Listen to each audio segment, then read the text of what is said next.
Live and local from Fox 7 News, this is Good Day Austin. A hearing continues this morning in the manslaughter case against a former Austin police officer. Plus, a new report sheds light on the surge in deadly crashes in Austin. We'll hear from the family of one of the victims. And Congress passes a spending bill just hours before a potential government shutdown.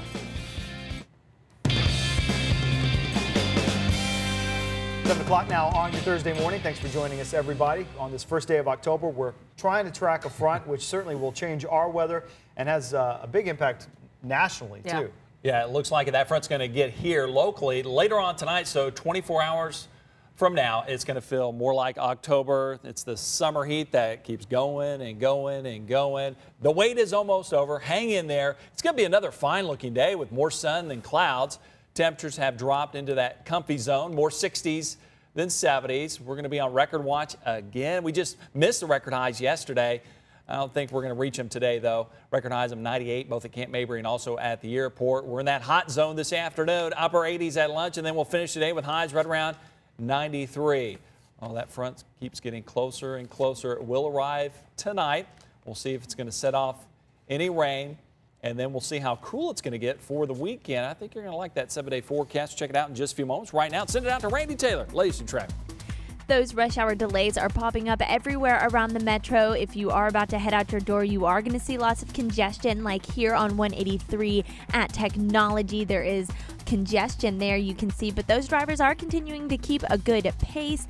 And while we do have 2 accidents working right now, neither of those are going to cause you any extra delays on top of those rush hour delays. But if you are on DeSaw near Parmer, there is an accident there, as well as Montopolis at Bastrop Highway. Like I said, no extra delays, so nothing to worry about. If you are going to be traveling southbound on Mopac from 45 to Cesar Chavez, you're looking at just about a 22-minute drive. I'm Randy Taylor, Fox 7 Traffic. This morning, former APD detective Charles Kleinard will be back in federal court. He's facing manslaughter charges for the death of Larry Jackson Jr. But today's hearing will continue to decide whether Kleinard's case should even make it to trial. Nick Spinetto is live in downtown Austin with the details. Good morning, Nick. Hi, good morning to you. And the hearing is scheduled to resume a few hours from now, right at 9 o'clock here inside the federal courthouse. Former Austin Police Detective Charles Kleinard is trying to get the case against him thrown out, claiming he has federal immunity. His lawyers say at the time he shot and killed Larry Jackson Jr. in the summer of 2013, Kleinard was acting as a member of a federal task force. Kleinard testified in his defense yesterday, further explaining what happened on July 26, 2013. He says he was investigating a bank robbery in central Austin when Jackson came in to allegedly cash a stolen check. Kleinard says as he was talking to Jackson, Jackson took off running. After a short chase, the 2 men got into a scuffle under a bridge. That's when Kleinard says his gun went off, killing Jackson.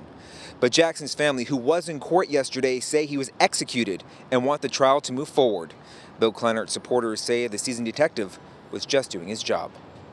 Detective Kleinard was basically in a situation where his duty was to protect the public from any threat that might come its way. That's what he did. We know what the actions that he took at the time. We know the outcome, but we think that once all the facts are laid on the table before a judge and a jury, that he will be vindicated. It's just ridiculous that he's gone and we don't have him anymore. And the officer is walking around free. Had it been me or just your everyday person, we'd have not seen the light of day. Now, if the judge denies the defense motion and this case moves forward, Charles Kleinard's trial will start next month. Back to you. Nick Spinetto in downtown Austin. Thank you, Nick. A supposed Good Samaritan actually turned out to be a thief. Kimberly Smith says she was in a serious car crash up in Dallas. Her Ford Focus rolled 3 times on a highway near the exit. The car came to a rest upside down. Smith was able to make her way out of the vehicle, and she says a man quickly came up to her, told her he found her purse. She thought he was there to help, but Smith says he just slipped away with her wallet while she was looking for her cell phone. Not only did he leave me alone in that horrible situation, but he also stole from me. He must be in a really hard situation to feel the need to steal from someone that has just gone through a traumatic experience that could have easily died or suffered serious injuries. Smith says even though the wallet did have some cash and credit cards in it, what really hurt was that someone took advantage of her in that vulnerable situation.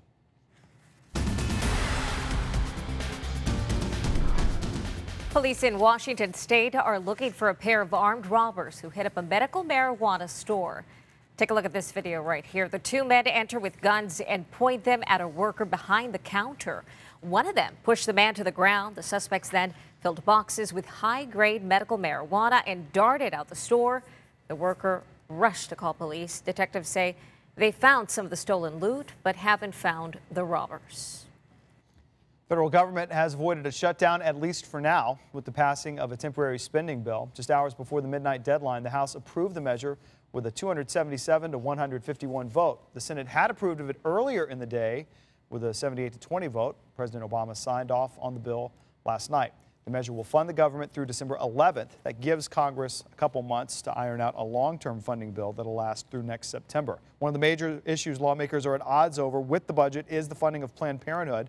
Republicans say the organization should not receive money from the government, especially as there's an ongoing investigation into its abortion practices. Democrats say Planned Parenthood is vital because it provides health care for so many underserved communities. Meanwhile, Congress lets the Zadroga Act expire. The federal health care program held to September 11th first responders. Many of those heroes were at ground zero, and they now have medical complications linked to their time spent there. In 2010, lawmakers passed the Zadroga Act to help pay for medical treatments for the first responders, but it must be renewed periodically. Although most lawmakers say they want to keep the program going, they disagree about how much money should go to it and whether it should be permanent. Many of the first responders say without the funding, they won't be able to afford treatment. If they take this away, a lot of people are going to die. Do I take this pill for $9,000 or do I pay for my mortgage and food for my kids? Without it, they say they won't be able to afford medical treatment. First responders will still be able to get their health care, but federal officials say how many more first responders and their families are going to suffer medically and financially because we didn't do our job and reauthorize this program? For now, first responders will still be able to get their health care, but if Congress doesn't act soon, the program will have to start shutting down by next summer. More than 70,000 people are currently enrolled. More than 80 people have been killed in car crashes in Austin so far this year, and it's a trend that has families demanding help from police. We're going to have more on that after the break.